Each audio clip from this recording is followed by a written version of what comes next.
सासू माँ बदल गई।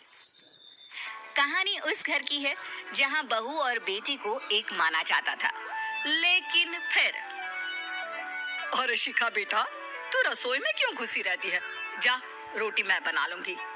नहीं नहीं माँ जी, आप बैठिए, बस सारा खाना बन ही गया है। श्वेता को बोल देती हूँ, वो खाना लगा देगी सबका। सॉरी भाभी, मेरे पास वक्त नहीं है। माँ, मुझे पैसे देना, पार्लर जाना है।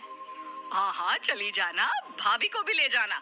वो भी जाने को बोल रही थी पार्लर, पर पहले ना मदद कर दे उसके खाना लगाने में। देख माँ, वो बहू है, उसे बहू रहने देना, इतना सर पर मत चढ़ा भाभी को। श्वेता, ज्यादा मत बोला कर। बहू और बेटी में कोई फर्क नहीं होता है। जा जाकर काम कर। ननद को माँ का भाभी से इस तरह प्यार करना बिल्कुल अच्छा नहीं लगता। वो बार बार किसी न किसी तरह माँ को भाभी के खिलाफ भड़काती रहती, लेकिन कोई फायदा ना होता। एक रोज, अरे बेटे किशन, जा बहू को कहीं घुमा कर ला। सारा दिन घर में काम करती रहती है। हाँ हाँ माँ, हम लोग जा रहे हैं ना गोवा। अच्छा जी, भाभी ने तो हमें बताया भी नहीं। वैसे तो सारी पंचायत करती है, ये गोवा वाली बात क्यों छुपा गई हमसे? अरे क्योंकि उसे खुद नहीं पता था बहन। मुझे टिकट सस्ती मिल रही थी तो मैंने बुक कर दिया। हाँ शिखा, पैकिंग कर ले, संडे हम जा रहे हैं गोवा। दोपहर में शिखा पैकिंग कर रही थी कि सास आ जाती है। ये क्या बहू, साड़ियाँ? अरे गोवा जा रही है घूमने या फिर शादी में मायके हैं? माँ जी, ऐसा कुछ है ही नहीं, समझ में नहीं आ रहा क्या रखूं कपड़े में। अरे तेरी और श्वेता की साइज तो एक ही है, उसके कुछ मॉडर्न कपड़े ले ले, आकर लौटा देना। हाँ माँ जी, ये ठीक रहेगा। शिखा श्वेता के पास जाती है और उससे कपड़े मांगती है। ना जी ना, मैं अपने कपड़े ना दूं, वैसे भी फैल जाएंगे मेरे कपड़े, बहुत महंगे वाले हैं। शिखा मुंह लटकाकर कमरे में आ जाती है तो सास कहती है, चल तैयार हो जा, तुझे मैं शॉपिंग करा कर लाती हूँ गोवा की। बस फिर क्या था, से बढ़कर एक ड्रेस खरीद कर घर आते हैं। पहले बता देती कि नए कपड़े दिलाने वाली है भाभी को, तो मैं अपने ही दे देती ना भाभी को, मुझे दिला देती नए कपड़े।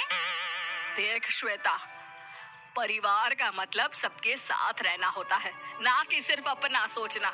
वैसे भी तुझे अच्छे संस्कार सीखने चाहिए।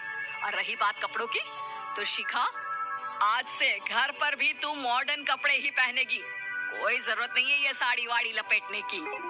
अब क्या था, घर पर श्वेता और शिखा एक जैसे रहते। एक बार पड़ोसन आती है। अरे बेटा, अपनी माँ को तो बुलाना, जरा बात करनी है।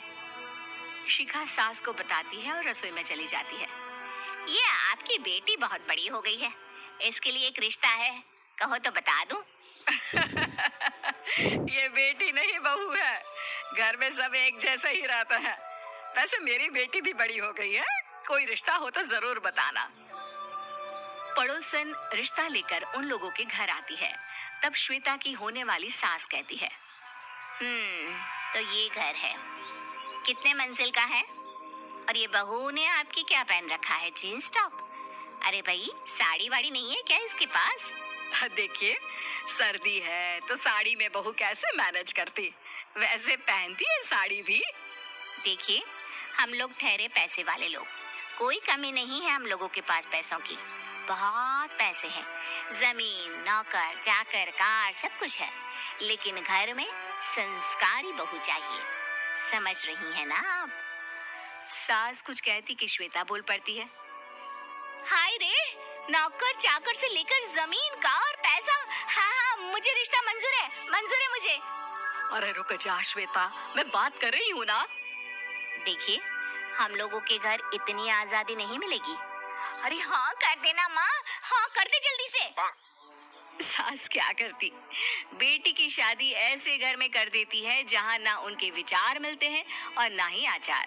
शादी की बात एक रोज फोन पर, श्वेता बेटा, एक बार घर आ जा, बहुत दिल करता है तुझे देखने का। माँ, वो घर पर बहुत काम होता है, कैसे आऊँ? बड़ा घर है, लेकिन आने जाने वालों की लाइन ही लगी रहती है। बेटा, मैं तो जानती थी उस घर का हाल, लेकिन तू ही नहीं मान रही थी। माँ देख, हर घर का यही हाल है। तेरी बेटी को यहाँ घूंघट हटाने की परमिशन नहीं है और एक तरफ भाभी स्कर्ट पहनकर घूम रही है। बेटा, मुझे क्या पता था कि मेरी बेटी को ससुराल के नाम पर पिंजरा मिल जाएगा। अच्छा माँ, फोन रखती हूँ, सास को गर्मा गर्म रोटी खिलानी है। तुम लोगों की तरह नहीं कि एक रोटी बनाओ, एक सब्जी बनाओ, फिर सारा दिन फ्री होकर घूमो। सास फोन तो रख देती है, लेकिन सोच में पड़ जाती है कि एक तरफ बेटी जिसे कोई आजादी नहीं, वहीं दूसरी तरफ बहू जिसे देखकर लगता ही नहीं कि उसकी शादी भी हुई है। अगले रोज, शिखा, अरे ओ शिखा। हाँ माँ, क्या हुआ? कुछ चाहिए आपको? मैं जिम जा रही थी। जिम के कपड़ों में बहू को देखकर सास को घूंघट में अपनी बेटी का ख्याल आता है। देख बहू, घर में बहू की तरह रहा कर। इतने टाइट कपड़े पहनकर जिम जाना पसंद नहीं मुझे। जा जाकर रोटी बना। रोटी?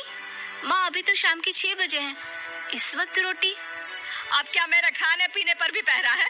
अरे जब मर्जी तब मैं अपने घर में खा भी नहीं सकती क्या? बहू को अजीब लगता है। वो समझ नहीं पाती कि जो सास कल तक इतनी सपोर्टिव थी, उन्हें अचानक से क्या हो गया। वो किचन में जाती है, गरम रोटी के साथ 2 तरह की सब्जी, रायता, सलाद सब लेकर सास के पास आती है। माँ जी, खाना। इतना सारा खाना? राक्षस समझा है क्या मुझे? रोटी मांगी थी मैंने गर्मा गर्म बस। पर माँ जी, रोटी खाती किससे आप? सब्जी तो बनानी थी ना। अरे भूख मर गई मेरी तेरी बहस से। जा जाकर काम कर, अंदर पूरी रसोई साफ कर। बहू अंदर चली जाती है। थोड़ी देर में श्वेता घर आती है। अरे शिखा, जल्दी से चाय ला, पकवान बना, मेरी बेटी आई है। अरे नहीं नहीं माँ, ड्राइवर बाहर खड़ा है। मैं तो घर का कोई सामान खरीदने के बहाने यहाँ आ गई हूँ, मुझे जाना होगा। अरे बेटा, पर कितने दिनों बाद देख रही हूँ तुझे। रहने आ जाना 2-4 दिन के लिए। आ जाऊंगी माँ, जब मेरी सास मरेगी तब। मैं तो रोज मन्नत मानती हूँ कि मेरी सास मर जाए तो अच्छा है। अच्छा चल, जा रही हूँ माँ। हे भगवान, कैसे कैसे दिन देखने पड़ रहे हैं मेरी बेटी को। सास अंदर जाती है, जहाँ श्वेता की जिम वाली सहेली का फोन आया होता है। क्या बात है, आज जिम नहीं आई? अरे पता नहीं यार, आज माँ को क्या हो गया अचानक। पर खैर कोई नहीं, लगता नहीं कि मैं अब जिम आ पाऊंगी। शिखा स्पीकर पर बात कर रही थी, जिसे सास सुन रही थी। यार, ये सास ना होती ही ऐसी है। मैं तो कहती हूँ बुढ़िया जल्दी मरे और तू आराम से जिए। शिखा को सहेली की बात पर गुस्सा आ जाता है। माँ के मरने की कौन सा बच्चा दुआ मांगता है मोहिनी? आगे से ऐसी बात मेरे सामने मत करना। हमारे घर की शोभा ही माँ है। क्या हुआ जो थोड़ी सख्ती दिखा रही है? उसमें भी कोई ना कोई उनकी भलाई ही होगी। मैं तो कहती हूँ भगवान मेरे जैसी सास सबको दे, जो सिर्फ माँ की तरह है। सास वाली तो कोई बात ही नहीं है उनमें। सास ये बात सुन रही थी। उनकी आंख में आंसू आ जाते हैं कि क्यों वो बेटे की किस्मत में बहू को भी भागीदार बना रही थी।